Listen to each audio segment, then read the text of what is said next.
नमस्कार दोस्तों। एक समय गरीबी और भुखमरी का शिकार रहने वाला कतर आज दुनिया पर कैपिटल इनकम के अकॉर्डिंग दुनिया का सबसे अमीर देश कैसे बना। रेत के टिलों जैसा दिखने वाला देश आज ऊंची ऊंची लग्जरी इमारत और खूबसूरत टूरिस्ट और अट्रैक्शन से सजा हुआ है और यहाँ सिंगापुर के बाद से दुनिया के सबसे ज्यादा करोड़पति मौजूद है। साथ ही इस देश की बेरोजगारी दर 1% से कम है। लेकिन अब सवाल उठता है कि अरब का सबसे गरीब देश आखिर इतना अमीर कैसे बना है और ऐसी क्या वजह है कि आने वाले टाइम में सऊदी अरब भले ही गरीब हो जाए लेकिन कतर इसी तरह से अमीर बना रहेगा। तो देखते हैं कतर ने ऐसी कौन सी स्ट्रेटजी अपनाई आज ये खुद पर हुकूमत करने वाले देश से भी आगे निकल चुका है। असल में दोस्तों, कतर देश को समझने के लिए सबसे पहले इसके इतिहास को जानना होगा। साल 1915 के आसपास जब फर्स्ट वर्ल्ड वार दुनिया के छोटे बड़े सभी देश को चिंता में बदल दिया था और दोस्तों पूरी दुनिया में से एक था कतर जिसकी अपनी सुरक्षा लगी थी क्योंकि उसके पास इतने कम सैनिक थे कि फर्स्ट वर्ल्ड वार देखने से बड़े देशों के सामने कुछ भी घंटे नहीं टिक सकता था। ऐसे में उसने 1916 में ब्रिटेन के साथ ब्रिटिश साइन की जिसके अकॉर्डिंग अगर कतर पर किसी तरह का हमला होता है तो ब्रिटेन उसे बचा लेगा। बदले में कतर आने वाले 55 सालों तक ब्रिटिश कॉलोनी का हिस्सा रहेगा और इस देश में जितने भी नेचुरल रिसोर्सेज निकलेंगे वो सब कतर के साथ साथ ब्रिटेन का भी हक होगा। और इस तरह से ब्रिटेन ने कतर पर राज करना शुरू कर दिया। उस टाइम इस देश में तरक्की के नाम पर सिवाय मोतियों का कारोबार और कुछ भी नहीं था। लेकिन 1940 में कतर में सबसे पहला ऑयल फील्ड डिस्कवर हुआ और 1960 आते आते वहां से तेल निकलने और देश में विदेश में सप्लाई का काम काफी तेजी से होने लगा और देखा जाए तो धीरे धीरे कतर के हालात में सुधार आ रहा था। लेकिन वो सुधार बस इतना ही था कि वहाँ के लोग अपने 2 वक्त की रोटी के लिए इंतजाम कर पा रहे थे। आगे समय बीतता गया। फिर 1970 में दुनिया का सबसे बड़ा नेचुरल गैस फील्ड डिस्कवर हुआ। लेकिन उस वक्त कतर के लिए कुछ खास फायदेमंद साबित नहीं हो पाया क्योंकि तब कतर के पास इस गैस को दूसरे देशों तक पहुंचाने के लिए कोई रिसोर्सेज अवेलेबल ही नहीं था। एक्चुअली उस टाइम गैस को ट्रांसफर करने के लिए पाइपलाइन का इस्तेमाल किया जाता था जिसके जरिए सिर्फ आसपास के देश में ही गैस को ट्रेवल कराया जा सकता था, जबकि दूर देशों तक गैस भेजना कतर के बस में नहीं था। इसके बाद आया 1971 जब कतर ब्रिटेन से आजाद हुआ। लेकिन उस टाइम ब्रिटेन ने कतर की बागडोर सऊदी अरब के हाथों में दे दी थी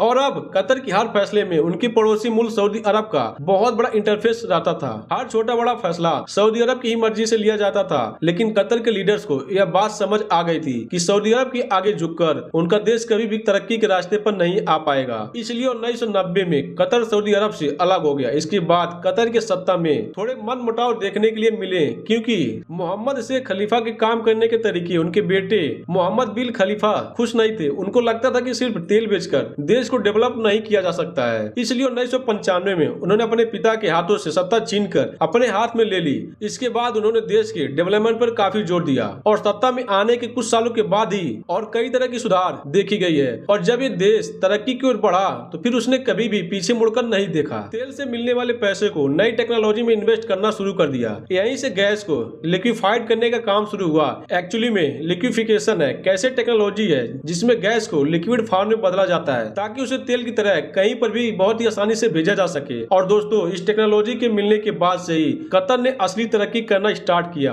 क्योंकि वे गैस को पूरी दुनिया में भेजने लगा। और इस तरह से देखते ही देखते मोतियों का कारोबार करने वाला कतर तेल और गैस का काफी बहुत बड़ा कारोबारी बन गया। आज कतर दुनिया में लिक्विफाइड नेचुरल गैस का सबसे बड़ा एक्सपोर्टर है और पूरे वर्ल्ड में इस्तेमाल उत्पादन यहीं पर होता है। साथ ही अब यह रूस और ईरान के बाद से नेचुरल गैस का उत्पादन करने वाला तीसरा सबसे बड़ा देश बन गया है। दोस्तों कतर के लीडर्स तेल और गैस के मिलने वाले पैसों को तुरंत देश के डेवलपमेंट में लगाना शुरू कर दिया और लोगों के लिए पक्के मकान, बेहतरीन सड़कें, एजुकेशन, खाना और मेडिकल को भी फैसिलिटी प्रोवाइड कराई गई। कतर की सबसे अच्छी बात यह है कि वहाँ पर पर्सनल इनकम पर कोई भी टैक्स नहीं देना पड़ता है। मतलब वहाँ के लोग जो भी कमाते वो सब उनका ही होता। इसके अलावा यहाँ पर हॉस्पिटल में किसी भी प्रकार का चार्ज नहीं लगता है बल्कि बड़ी से बड़ी बीमारी का भी इलाज यहाँ फ्री में होता है। अब देखा जाए तो दुनिया के हर एक देश के लोग इन्हीं हॉस्पिटल अटैच टैक्स और पेट्रोल के बढ़ते दामों से परेशान है। लेकिन कतर एकमात्र ऐसा देश है जहाँ के लोगों के लिए सब बिल्कुल फ्री है। और एक बहुत बड़ी वजह है कि सिंगापुर के बाद से दुनिया के सबसे ज्यादा करोड़पति